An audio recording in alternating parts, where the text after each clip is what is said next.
noise. I have no neighbors that you can see. I have a neighbor probably 500 yards up that way, and a neighbor about it's probably well, maybe almost a kilometer that direction. I really like it here, and I figured rather than living somewhere I didn't want to be or didn't enjoy, I'd rather live here. So we moved here and built a house, and now I used to have an office in a little village about 3 miles from here, but I realized that my work is international and nobody comes to my office. I do it all over the internet, so I don't need an office in a village. So I moved my office here at home, and now I do all my work over the internet except when I have to travel. I do a lot of national and international travel to see my clients. What I'm doing now is, it's early September, I'm getting ready for winter. And if you look down there, you'll see a woodshed full of wood. The wood that's not in the shed outside there is the wood that I gathered yesterday. And I'm going to have to chop it up in a week or two. And that's great exercise. His great status as an attorney would not stop him to engage in all aspects of country living, including fixing many things with his own hands. Now let's see if I can shave with it. Not quite, but close. Close enough. Now I'm going to go test it and see how good it really is on the wood. The reason I came here was to put an edge on that, so see if I can't chop the wood a little bit better than what I had been doing. MashaAllah, working great.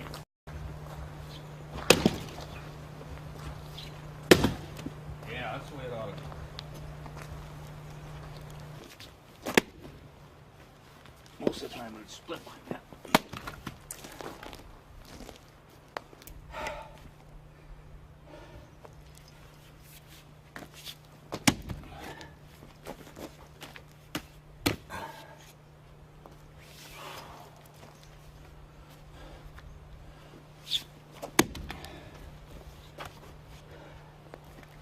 Tough. Very tough. Very tough.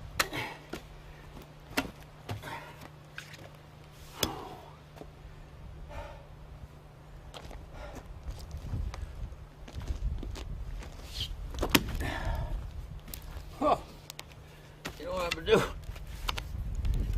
I'll put the whole thing in. A little big, but it'll fit. Did you give up already? On that one, I give up.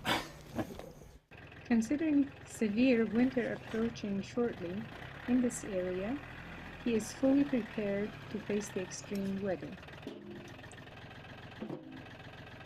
He shares a beautiful life with his new wife, who also shares the same faith, vision, and enthusiasm about country living.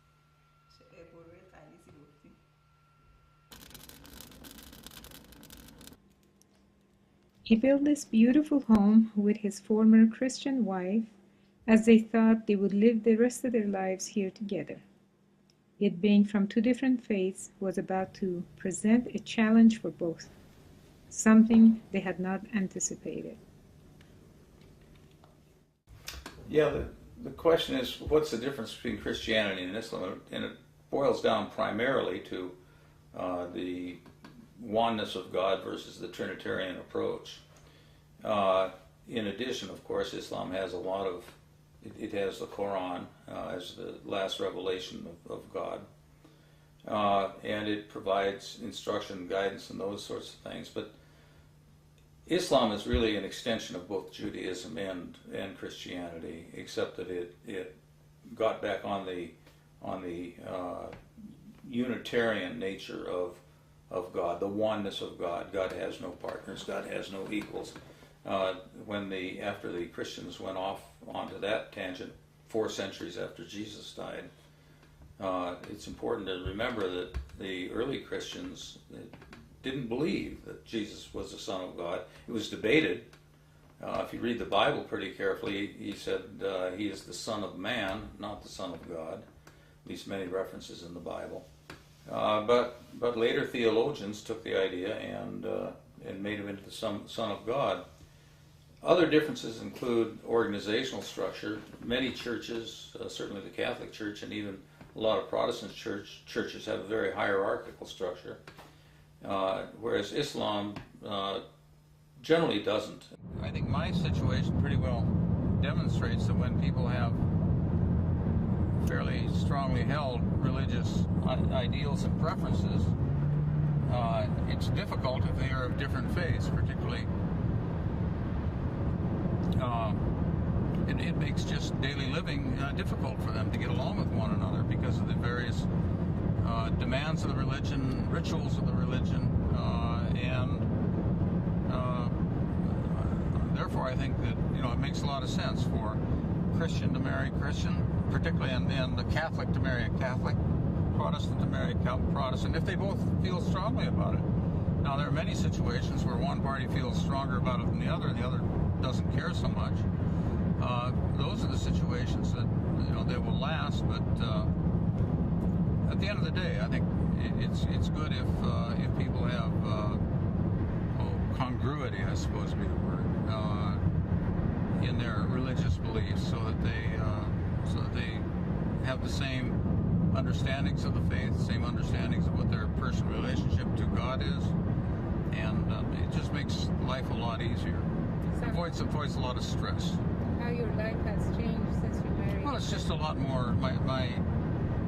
Islam, to practice it properly, has the 5 pillars, and it requires fasting. It requires 5 daily prayers, for example, and those can be both of those can be elements of contention with a person who doesn't accept those as part of a religious life. It can be in some ways inconvenient for them, and so it just leads to frustration and anger. And there was a lot of frustration and anger in our marriage, my prior marriage. When I met Lolly and got to know her, I had enormous respect for her. I learned about who she was, what she did, how she felt, what she believed, those kinds of things.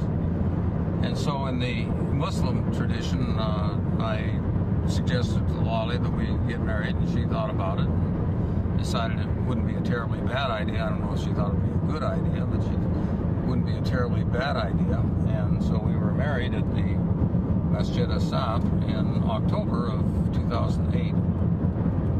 And it's been very wonderful since then. This new marriage not only brings tranquility and peace to Tom, it may also be a great addition to his ultimate decision after years of search and dilemmas. Let us see how it all began. Well, it actually began, there it is. When I lived in Iran, I became fairly familiar with, and then about, I would guess 15, maybe closer to 20 years ago, I became more interested in religion in general, partly because my father-in-law was a Christian Lutheran pastor, and I had never, I would, let me, more background on that, go further back.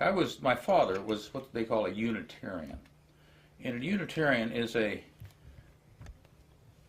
group that, when the church at the Council of Nicaea in the 4th century, that long ago, 1700 years ago, decided in a vote that Jesus was the Son of God, and since then that became the Trinitarian side of the church, the dominant side of the church. The Unitarians dissented and said, no, he's not. And the Unitarians have existed since then in various forms, and in the United States still do. As a matter of fact, they're very liberal in their outlook. The Unitarian Church has now evolved into what's called the Unitarian Universalist Church, and I went to that for a number of years in Oregon City, close by here. And I was actually on the board of trustees, but the Unitarian Church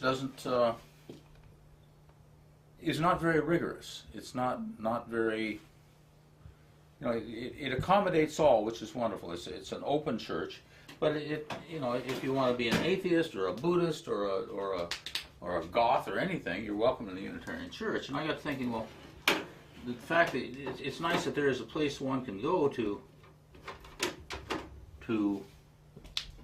practice or to get to know, to talk about religion, it just was not sufficiently, didn't have enough content for me. And so I started looking for something with more content, and that's when I realized that I knew a lot about Islam because of my stay in Iran, my 4 years over there when I was in the Peace Corps. And I started reading the Quran, partly in response to the pressure from my father-in-law to become serious about Christianity, Trinitarianism. And so he's actually the person who raised the issue, and I ultimately ended up reading the Quran very carefully, and it hit me as true and something I should pursue, and so I have, and I did. And as they say, the rest is history. I've been practicing for about 15 years, perhaps longer. It's not, it's hard. You can tell when you did your shahada, but it's really what's in the heart that determines when you're a Muslim. It isn't necessarily saying something in front of a crowd that makes you a Muslim. It's the internal statement. And that was at least 15 years ago. And so that's how I happened to become a Muslim. And then I got to know a number of people in Portland who Muslims, and talked to them about it, and I became more and more active. But it wasn't much of an issue for a long time until really 9/11 happened.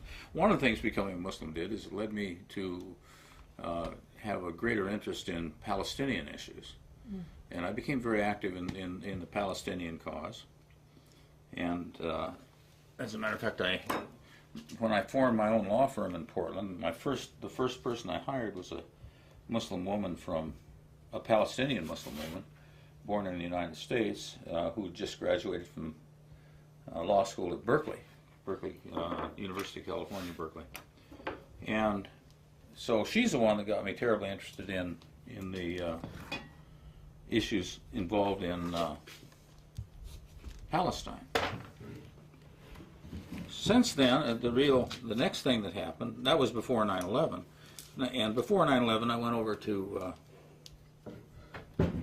Palestine a number of times and saw the situation there and became pretty much of a pro-Palestinian. And so I then got a lot of requests from a lot of people I hadn't known before who wanted to know legally what Muslims should do when faced with issues like when the FBI knocks on your door, how do you deal with them?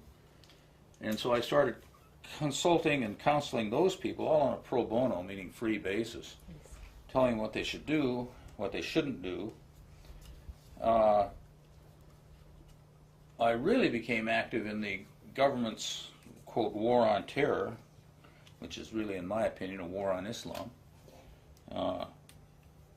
In 2004, when a local Oregon attorney, Portland attorney by the name of Brandon Mayfield, who himself was a Muslim, and whom I had known for a number of years, I'd counseled him in becoming a lawyer, because I was about 20 years senior to him, got arrested for being involved in the Spanish train bombing of, what was it, spring of 2004, I'm not sure what month.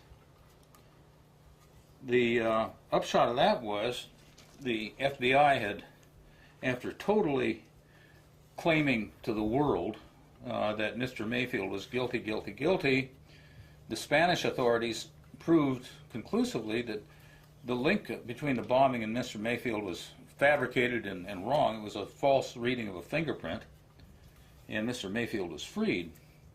Well, during the course of my representation of Mr. Mayfield, I got some national notoriety. The national press turned to me to respond to questions they had about Mr. Mayfield, because I had been his criminal attorney, and I still am, to one degree or another, his civil attorney. So I accommodated them and responded and got on the national networks, Keith Olbermann and all the usual suspects, liberal media. And at that point,